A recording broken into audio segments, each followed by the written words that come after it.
أعوذ بالله من الشيطان الرجيم. بسم الله الرحمن الرحيم. نحمده ونصلي ونسلم على رسوله الكريم. أما بعد فأعوذ بالله من الشيطان اللعين الرجيم. بسم الله الرحمن الرحيم. محمد رسول الله والذين معه أشداء على الكفار رحماء بينهم. قال النبي صلى الله تعالى عليه وبارك وسلم عن أبي هريرة رضي الله تعالى عنه: لقد كان فيما قبلكم من الأمم محدثون فإن يك أحد في أمتي فإنه عمر. صدق اللہ العظیم. میرا عزیز سامعین و ناظرین، السلام علیکم ورحمۃ اللہ تعالی وبرکاتہ. آج میں آپ حضرات کے سامنے سیدنا عمر فاروق رضی اللہ تعالیٰ کے فضیلت پہ اور شان پہ اور کچھ جھلک شہادت کے آپ کے سامنے پیش کروں گا. اللہ کریم سے دعا رب العالمین ہم سب کو عمل کرنے کی توفیق عطا فرمائے. میرے عزیز ناظرین، حضرت عمر فاروق رضی اللہ تعالیٰ عنہ کو اللہ کریم نے بہت چنا تھا، اور نبی علیہ السلام کی بھی یہ مراد تھی، کیونکہ نبی علیہ السلام نے خود حضرت عمر فاروق کے اسلام لانے اور اسلام کی عزت کے لیے حضرت عمر فاروق کو مانگا تھا. دنیا میں دو دعائیں بہت قبول ہو گئیں. ایک نبی نے نبی کے لیے دعا کی اور ایک نبی نے صحابی کے لیے دعا کی. ایک نبی نے نبی کے لیے دعا کی، وہ کون سی دعا ہے؟ وہ حضرت ابراہیم علیہ نبینا علیہ السلام ہیں، جو کعبے کے غلاف کو پکڑ کر نبی علیہ السلام کے لیے دعا کی تھی. جب کعبہ تعمیر ہو گیا، کعبہ تعمیر ہونے کے بعد حضرت ابراہیم علیہ السلام مستری کے جو ہے نا کام کر رہے تھے، اور حضرت اسماعیل علیہ السلام مزدوری کا کام کر رہے تھے. جب کعبہ تعمیر ہو گیا تو ابراہیم علیہ السلام نے بھی ہاتھ اٹھائے اور اسماعیل نے بھی ہاتھ اٹھا دیے.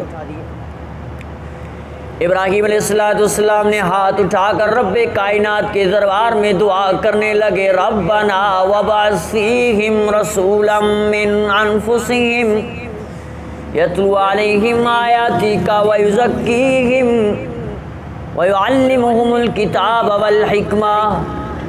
ابراہیم علیہ السلام نے رب کائنات کے دربار میں ہاتھ اٹھا دیے. اللہ، کعبہ تعمیر ہو گیا، مزدوری چاہیے، اور مزدوری کے لیے اللہ کریم نے فرمایا میرے محبوب ابراہیم خلیل اللہ مزدوری مانگیے. ابراہیم علیہ السلام نے دعا میں کہنے لگے: میرے اللہ، آخری نبی جو محمد مصطفیٰ ہو وہ میری امت میں کر دے. تو رب کائنات نے فرمایا: ابراہیم خلیل اللہ، میں تیرے امت سے، آپ امت کی بات کرتے ہو، میں تیرے نسل میں سے محمد مصطفیٰ کو پیدا کر دوں گا. ہاں جی، آخری امت میں جو محبوب مصطفیٰ صلی اللہ علیہ وسلم ابراہیم علیہ السلام کی دعا کی بدولت یہ امت ابراہیم خلیل اللہ کے ہی دین ملت پہ ہے. ابراہیم علیہ السلام کے تو وہی امت نہیں چل رہی، لیکن یہ امت مسلمہ ابراہیم خلیل اللہ کی ملت پہ چل رہی ہے.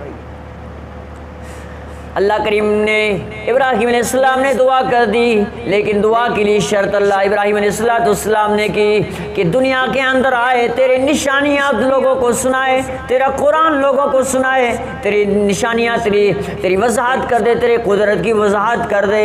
اللہ کریم نے دعا قبول کر دی. پھر اسی طرح سے نبی علیہ السلام نے کعبے کے غلاف کو پکڑ کر دعا کر دیا: اللہم اعز الاسلام بعمر ابن خطاب وعمر بن حشام.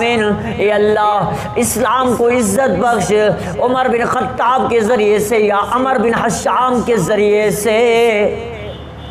تو ابراہیم علیہ السلام نے دعا کی، نبی علیہ السلام کو اللہ نے قبول کر دیا ابراہیم علیہ السلام کی نسل سے. پھر نبی علیہ السلام نے دعا کر دی: عمر دے دے اللہ، اسلام کو عزت بخش. تو اللہ کریم نے قبول کر دیا. کہنے لگے میرے اللہ، فرمانے لگے میرے محبوب عمر بن خطاب تجھے دیتا ہوں، مجھے بہت پسند ہے عمر بن خطاب، لیکن میرے محبوب عمر بن حشام مجھے پسند نہیں، میں عمر بن حشام کو اسلام کے لیے پسند نہیں کرتا. اللہ کریم نے عمر بن خطاب کو قبول کر کے نبی علیہ السلام کا غلام بنا دیا۔ ذرا میرے ساتھ توجہ کرنا سامعین گرامی، حضرت عمر بن خطاب رضی اللہ تعالیٰ اسلام کیسے لا رہے ہیں، ذرا توجہ کرنا میرے عزیز محترم دوستو بزرگوں۔ مجلس کافروں نے بڑی مجلس منگوائی جس میں عمر بن خطاب بھی موجود تھے، بڑے بڑے سرداران قریش بھی موجود تھے، ابو جہل بھی تھا، ابو لہب بھی تھا، بڑے بڑے سرداران قریش بیٹھے ہوئے تھے۔ ادھر یہ بات نکلی کہ نبی علیہ السلام کو نعوذ باللہ رستے سے کیسے ہٹایا جائے۔ حضرت عمر فاروق رضی اللہ تعالیٰ عنہ کھڑے ہو گئے، آسمانوں پہ یہ صدا بلند تھی، عمر خطاب تو کھڑا تو ہو جا، تیری مقصد ایک ہوگی لیکن تیرے قبول کر دوں گا محمد کے غلامی کے لیے۔ عمر بن خطاب رضی اللہ تعالیٰ عنہ کھڑے ہو گئے اور کہنے لگے یہ کام مجھے چھوڑ دو، یہ کام میں کر دوں گا، نعوذ باللہ نبی علیہ السلام کو شہید میں ہی کر دوں گا۔ عمر بن خطاب وہاں سے مجلس سے نکلے، ننگی تلوار تھی، تلوار کو لٹکاتے ہوئے جا رہے تھے۔ سامنے سے ایک صحابی ملے اور صحابی کہنے لگے عمر بن خطاب خیر سے جا رہے ہو، کہاں جا رہے ہو بتاؤ تو صحیح۔ حضرت عمر بن خطاب کہنے لگے نعوذ باللہ من ذالک، حضرت عمر بن خطاب کہنے لگے میں نبی علیہ السلام کو شہید کرنے کے لیے جا رہا ہوں۔ اس ارادے سے جا رہے ہو؟ وہ حمزہ بیٹھا ہوا ہے، وہاں بڑے بڑے صحابی بیٹھے ہوئے ہیں، تو ان کے سامنے نبی علیہ السلام کو ہاتھ بھی نہیں لگا سکتا۔ تو عمر بن خطاب تلوار سے اٹھائی کہ کہا کہ لگتا ہے تو بھی اپنا ایمان چھوڑ بیٹھا ہے۔ اسے تلوار وار کر دی تو صحابی رسول کہنے لگے، شاید حضرت سعید ہے، کہنے لگے عمر اپنی تلوار اپنے پاس رکھ، مجھ پہ وار کرنے سے پہلے اپنے جا گھر کی تو خیر گیری کر، تیری بہن بھی مسلمان ہو گئی ہے فاطمہ، اور تیری بہن وہ بھی مسلمان ہو گیا ہے۔ حضرت عمر بن خطاب رضی اللہ تعالیٰ عنہ تلوار اٹھا کر جب گھر پہ پہنچے، دروازہ کو کنڈی تھا، دروازہ اندر سے بند تھا، تو حضرت خبیب صحابی رسول اندر حضرت عمر بن خطاب کی بہن کو قرآن پڑھا رہے تھے، صحیفہ سکھا رہے تھے، آیات قرآن سکھا رہے تھے۔ تو دروازے پہ دستخط ہوئی، من دق الباب، کون ہے دروازے پر؟ کہنے لگا انا عمر، میں عمر ہوں، کھولو دروازہ۔ تو خبیب نے دروازے جب حضرت عمر کی آواز سنی تو جلدی سے چھپ گئے۔ تو عمر نے دروازہ کھولا گیا، کیا کر رہے تھے؟ ایسے گفتگو کر رہے تھے، بات چیت کر رہے تھے؟ نہیں مجھے بتاؤ کیا کر رہے تھے آپ؟ وہ جلالی آدمی تھے عمر، ٹوٹ پڑے بہنوئی کے اوپر۔ تو ادھر سے عمر کی بہن تھی، عمر کی بہن نے عمر کو تھپڑ مارا تو گال سے خون بہنے لگے، وہ بھی عمر کی بہن تھی نا۔ عمر کی بہن کہنے لگی خو عمر، جس طرح تو خطاب کا بیٹا ہے تو میں بھی خطاب کی بیٹی ہوں، تو خطاب کا بیٹا ہے، جس باپ کا خون تیرے جسم میں دوڑ رہا ہے تو اسی باپ کا خون میرے جسم میں بھی دوڑ رہی ہے۔ اگر تو اپنے دین پہ پکا ہے تو اسی طرح سے میں بھی محمد مصطفیٰ کے دین پہ پکا ہوں۔ آج اگر عمر تو میری بوٹی بوٹی کر دے، میرے جسم کو نوچ کر دے، میرے جسم کے ٹکڑے ٹکڑے کر دے، میرے گوشت کو جدا جدا کر دے، لیکن محمد مصطفیٰ کے کلمے کو چھوڑنے کے لیے میں تیار نہیں، میں باز آنے والے نہیں ہوں۔ تو اس بات پہ عمر بن خطاب کا غصہ تھوڑا ٹھنڈا ہو گیا، اس مار تھوڑا سی جھگڑے میں۔ تو صحیفے پہ نظر پڑی تو یہ کیا ہے مجھے دکھاؤ، میں پڑھنا چاہتا ہوں۔ تو عمر بن خطاب کی بہن کہنے لگی میرے بھائی تو تیری زبان پاک نہیں، تیرے کپڑے پاک نہیں، تیرا جسم پاک نہیں، چلو میں اپنے بھائی کو پہلے نہلاؤں گی، پھر اچھے سے کپڑے اپنے بھائی کو پہناؤں گی، خوشبو لگا کے پھرا کے میرے اپنے بھائی کو یہ صحیفہ پڑھاؤں گی۔ اللہ اکبر کبیرہ، عمر غسل کرنے کے لیے تیار ہو گئے۔ اللہ اکبر کبیرہ، ایسے سمجھو میری وجدان کہہ رہا ہے تو رب کائنات آسمانوں سے عمر کے لیے سارے تختے تبدیل کرتے جا رہے ہیں۔ عمر کا قلب تبدیل ہو گیا، اب کپڑے تبدیل ہو رہے ہیں، پھر جسم پاک ہو رہا ہے، پھر جسم کے اوپر خوشبو لگی جا رہی ہے، کپڑوں پہ بھی خوشبو میں کی جا رہی ہے۔ جب تیار ہو کر عمر فاروق رضی اللہ تعالیٰ عنہ بہن کے پاس آتے ہیں اور بہن قرآن شریف کی آیات پڑھنے لگتی ہے، سورۃ طٰ کی آیات، طٰ ما انزلنا علیک القرآن لتشقى الا تذکرۃ لمن یخشی۔ آیات قرآن پڑھتی رہی اور عمر سنتا رہا، آنکھوں سے آنسو برسات کی طرح برستے رہے، اور آخر کار عمر روتے روتے جب قرآن کی آیت انی عبداللہ انی آتانی الکتاب اس آیت پہ پہنچے تو حضرت عمر فاروق رضی اللہ تعالیٰ چیخ اٹھے اور کہا بہنا خاموش ہو جاؤ، زیادہ نہیں پڑھنا، میرا دل پھٹ جائے گا۔ تو حضرت عمر فاروق رضی اللہ تعالیٰ آنکھوں پہنچتے ہوئے کہنے لگا کہ چلو مجھے لے چلو، محمد مصطفیٰ کے غلامی کے لیے عمر تیار ہے، محمد مصطفیٰ کے غلامی کے لیے عمر تیار ہے۔ بہن خوش ہو گئی، خبیب صحابی جو چھپ گئے تھے عمر کے آنے سے وہ بھی نکلے اور خوشی سے عمر فاروق رضی اللہ تعالیٰ سے کہنے لگے اے عمر، کل خمیس جمعرات کے دن میرے محبوب صلی اللہ تعالیٰ علیہ وسلم نے کعبے کے غلاف کو پکڑ کر دعا کی تھی تیرے لیے، شاید میری محبوب صلی اللہ علیہ وسلم کی دعا عرش کو چیرتے ہوئے آسمان پہ پہنچ چکا ہے، عرش کو چیر کے اللہ کے دربار میں پہنچ چکا اور قبول ہو چکا ہے۔ جمعے کا دن تھا، صبح جمعہ کے دن تھا، فجر کی نماز ہوئی، عمر بن خطاب مکے کے عمر بن خطاب نبی علیہ السلام کے دربار میں حاضر ہوئے، دروازے سے اندر آئے تو عمر پہ نظر پڑتے ہی حضرت حمزہ کھڑے ہو گئے، حضرت حمزہ رضی اللہ تعالیٰ کھڑے ہو گئے اور فرمایا یا رسول اللہ عمر آ رہے ہیں اور تلوار ہاتھ میں ہیں۔ عمر کے جو ہے نا مجھے انداز صحیح نہیں لگ رہے۔ میرے محبوب صلی اللہ علیہ وسلم مسکرا کر بولے اے حمزہ پریشان نہ ہونا، یہ آج عمر نہیں آ رہے، یہ میری دعا آ رہی ہے۔ جب عمر قریب آئے میرے محبوب صلی اللہ علیہ وسلم نے پوچھا، فرمایا عمر کیوں آئے ہو، خیر سے آئے ہو؟ عمر بن خطاب رضی اللہ تعالیٰ عنہ کہنے لگے یا رسول اللہ صلی اللہ علیہ وسلم عمر بھی تیرے یا رسول آپ کی غلامی قبول کرنے کے لیے عمر بھی حاضر ہو گیا ہے۔ تلوارے سے دیا اور کہا یا رسول اللہ کلمہ پڑھا دی۔ میرے محبوب صلی اللہ علیہ وسلم نے کلمہ پڑھایا۔ کلمہ پڑھانے والے میرے محبوب مصطفیٰ صلی اللہ علیہ وسلم، کلمہ پڑھنے والے حضرت عمر فاروق رضی اللہ تعالیٰ عنہ۔ کلمہ پڑھایا تو حضرت علی کھڑے ہو گئے اور نعرے تکبیر لگا دیا، حضرت حمزہ کھڑے ہو کر تکبیر کے جواب میں اللہ اکبر کہہ دیا تو صحابہ نے بھی گونج کر اللہ اکبر کی صدائیں بلند کر دی۔ سارے عرب میں زلزلہ آ گیا، مکے کی دھرتی ہلنے لگی، ابو جہل اپنے گھر میں تھا تو زمین ہلنے لگی، صحابہ کے گونجتے آواز سے کڑکا آواز ہوا، عمر مسلمان ہو گئے۔ ابو پوچھا خیر تو ہے، آج کیا ہو گیا؟ آج کسی کہنے والے نے کہہ دیا کہ عمر مسلمان ہو گیا۔ جبرائیل بھی حاضر ہو گئے، حضرت جبرائیل وہاں آ گئے، مجلس اقدس میں پہنچ گئے اور حضرت جبرائیل علیہ السلام کہنے لگے یا رسول اللہ صلی اللہ علیہ وسلم آج عمر مسلمان ہو گیا ہے۔ آسمان کو رب کائنات نے سجانے کے لیے کہا اور فرشتے بھی خوشیاں منا رہے ہیں، جنت بھی سج چکا ہے عمر کے مسلمان ہونے پہ۔ عمر کون تھے؟ نبی علیہ السلام نے فرمایا کہ ہر نبی کی دور میں محدث ہوتا ہے اور میرے نبی امت کا محدث عمر ہے، اور ایک محدث ہوتا ہے، محدث کہتے ہیں جو حدیث بیان کرے، اور محدث وہ ہوتا ہے جس کے زبان پہ بات آئے تو اللہ کا کلام اتر آئے۔ نبی نہیں ہوتا ہے لیکن وہ بات کرے، اس کی بات پہ اللہ کا کلام، اللہ کا قرآن نازل ہو جائے۔ اس پہ کچھ ایک دو واقعہ بیان کرتا ہوں پھر دعا کرتا ہوں۔ یہ واقعہ ہے کہ بھئی حضرت عمر فاروق رضی اللہ عنہ کعبہ کا طواف کر رہے تھے تو طواف کرتے کرتے مقام ابراہیم پہ پہنچے۔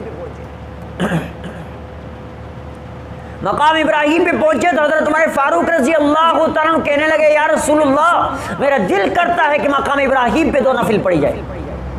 تو نبی علیہ السلام نے فرمایا عمر اللہ کا حکم نہیں ہوا ہے، عمر اللہ کا حکم نہیں ہوا، میں کیسے پڑھ سکتا ہوں؟ جب اللہ کا حکم ہوگا تو محمد اس کو بجا لائے گا۔ اب یہ بات چل رہی تھی تو اللہ کے کلام کلام کو لانے کے لیے جبرائیل حاضر ہو گئے، کہا کہ اللہ کا حکم ہے من مقام ابراہیم مصلی، مقام ابراہیم پہ 2 رکعت نفل پڑھ دیجئے۔ اور ایک واقعہ ہے کہ منافق کا جنازہ پیش ہوا عمر کے زمانے میں، نبی علیہ الصلوۃ والسلام کے زمانے میں، تو حضرت عمر کہنے لگے یا رسول اللہ اس کا جنازہ نہ پڑھیے، یہ منافق ہے۔ تو نبی علیہ الصلوۃ والسلام نے فرمایا کہ عمر کیسے نہ پڑھوں، اللہ کا حکم تو نہیں ہوا ہے نا۔ عمر خاموش ہو گئے کہ اللہ کے نبی ہیں، میں کیا کہہ سکتا ہوں، ایسے کوئی درخواست کیا۔ جنازہ ہو گیا، جنازے کے بعد اللہ کا کلام نازل ہو گیا، جبرائیل حاضر ہو گئے، کہنے لگے اللہ کریم نے یہ آیت سورۃ توبہ کے اندر بھیجی ہے، استغفر لہم 70 مرۃ فلن یغفر اللہ لہم۔ اے محبوب صلی اللہ تعالی وسلم اس منافق کا جنازہ اگر آپ 70 مرتبہ پڑھ لیں پھر بھی اس کی مغفرت نہیں ہوگی، پھر بھی اس کی مغفرت نہیں ہوگی۔ بس عمر فاروق رضی اللہ عنہ کی خلافت میں بہت بڑے مقامات ہوئے۔ حضرت عمر فاروق کے خلافت میں ایران فتح ہوا، عمر کے خلافت میں بڑے بڑے فتوحات ہوئے، 10 لاکھ مربع میل کا مالک، 22 لاکھ مربع میل کا بادشاہ عمر فاروق رضی اللہ عنہ بنے۔ اور اپنے خلافت اقدس میں حضرت عمر فاروق فرمایا کرتے تھے اگر دریائے نیل پہ ایک کتا بھی اگر پیاسا مر جائے وہ بھی عمر سے پوچھو گی۔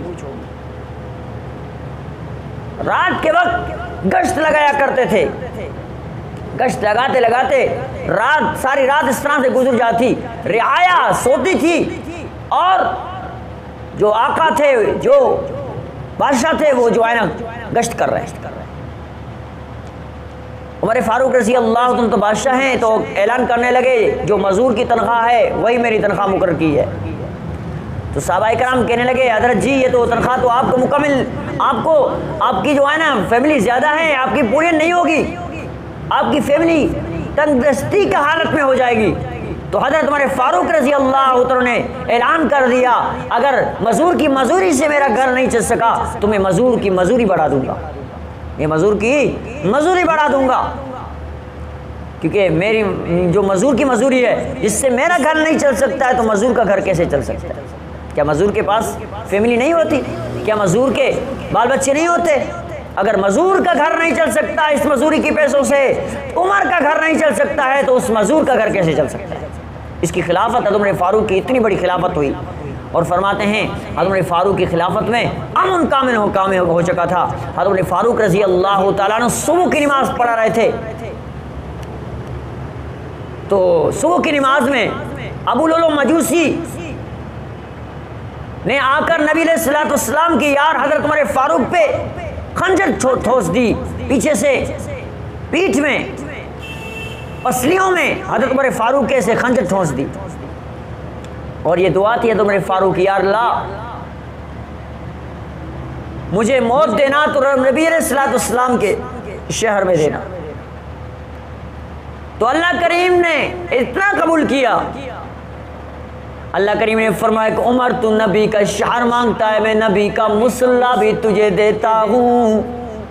حضرت عمر فاروق رضی اللہ تعالیٰ عنہ مصلی رسول پہ نماز پڑھا رہے تھے، صبح کا وقت تھا، ایک مجوسی آ کر وہاں محراب میں چھپ گیا تھا، ابو لولو مجوسی محراب میں چھپ گئے تھے، صحابہ اکرام کی صف بندی ہو گئی، صلیفل وہاں اعلان ہو گیا صحو صحو صفوفکم صحو صفوفکم، اپنے صفوں کو درست کرو۔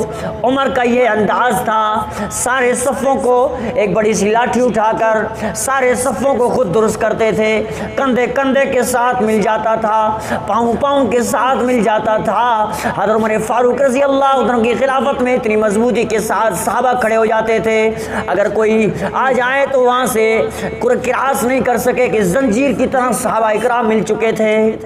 اس طرح جب حضرت عمر فاروق نماز پڑھنے لگے اللہ اکبر تو نماز شروع ہو گئی، عمر فاروق کے اپنے انداز میں قرات کرنے لگے تو پیچھے سے مجوسی نے آ کر پائی پسلی میں عمر فاروق کے خنجر ٹھوس دی، اور حضرت عمر فاروق کے اس زہر آلودہ خنجر تھا، حضرت عمر فاروق رضی اللہ عنہ کے ساری رگیں کٹ گئی، اور حضرت عمر فاروق رضی اللہ تعالیٰ عنہ تکلیف برداشت نہ کر سکے، گرنے لگے، بے ہوشی طاری ہونے لگی، تو ہاتھ پکڑ کے حضرت عبد الرحمن بن عوف کو آگے کھڑا کر دیا کہ نماز پڑھا دیجئے، نماز مکمل کر دیجئے۔ نماز مکمل ہو گئی، صحابہ کرام نے تو مجوسی بھاگنے لگا تو اس کو پکڑ لیا صحابہ کرام نے. ایک صحابی نے بہت صحابہ کو اس نے قتل کر دیا. صف میں جگہ نہیں ہو رہی تھی قراءت کرنے کی تو ساروں کو ایسے مارتا گیا، شہید کرتا گیا. تو آخرکار ایک صحابہ رسول کے پاس ایک موٹا سا چادر تھا، اسے پھینکا اور اس کو پکڑ لیا، دبوچ لیا اس کو. تو حضرت عمر فاروق رضی اللہ تعالیٰ عنہ کہ اس قاتل نے خود کو خود خنجر اٹھا کے ٹھوس دیا اور زہر العدو سے خود بھی وہ جہنم رسید ہو گیا. یعنی حضرت عمر فاروق کا قاتل گستاخ خود کو خود مارتا ہے. تو آخرکار حضرت عمر فاروق کو ہوش آیا تو حضرت عمر فاروق رضی اللہ تعالیٰ عنہ کہنے لگے مجھے پہلے یہ بتاؤ کہ میرے قتل کرنے والا کون ہے، مجھ پہ حملہ کرنے والا کون ہے، بتاؤ تو صحیح، میرے حملہ کرنے میں کوئی مسلم تو نہیں ہے. ساروں نے بتا دیا یا عمر آپ کی قتل کرنے میں کوئی بھی مسلم نہیں ہے، مجوسی ہے. حضرت عمر فاروق رضی اللہ تعالیٰ عنہ اللہ کا شکر ادا کیا، اے اللہ تیرا شکر ہے عمر سے کوئی مسلمان ناراض نہیں ہے، عمر کا کوئی قاتل کوئی مسلمان نہیں ہے، اے اللہ تیرا شکر ہے. اور عمر فاروق رضی اللہ تعالیٰ عنہ اس دنیا فانی کو چھوڑ بیٹھے محبوب مصطفیٰ صلی اللہ علیہ وسلم کی مجلس میں پہنچ گئے. اور اس یکم محرم کی تاریخ کو حضرت عمر فاروق رضی اللہ عنہ کی شہادت ہوئی ہے جو گزر چکا ہے. اللہ اکبر کبیرہ. حضرت عمر فاروق کو اللہ نے بڑا کردار دیا تھا.